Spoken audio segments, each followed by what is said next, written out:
Good afternoon. After the Second World War, the victorious countries received dozens of thousands of German weapons, including the MP-40 pistol machine gun. The MP-40 had a much better fate than most other models and served for more than a decade after the war. The most banal thing is that the USSR and the USA supplied a large amount of their allies from among the countries of the Third World. So the MP-40 ended up in Africa, Asia, and South America, where it is still used and will continue to be used in local conflicts. But this is not very interesting, so let's not dwell on it.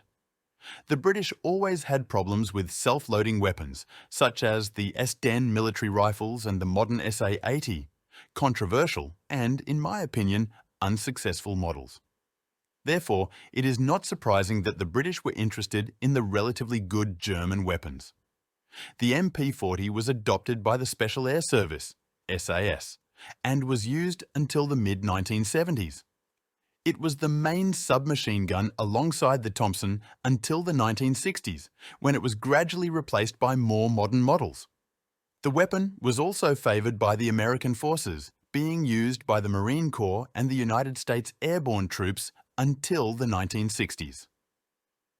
It was actively used during the Korean and Vietnam Wars.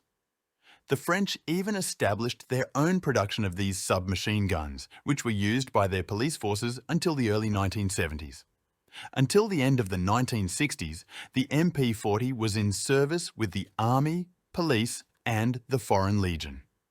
Production continued even after that, with the submachine gun being exported to former French colonies until the early 1980s. Interestingly, one of the most recognizable attributes of the soldiers of the Third Reich ended up in the arsenal of the Jewish state. Unlike other victorious countries, the USSR did not use this weapon, but it was stored in huge quantities. After the collapse of the country, much of this weaponry was looted from warehouses and ended up in the hands of bandits, or was illegally taken out of the country and fell into the possession of various unlawful groups.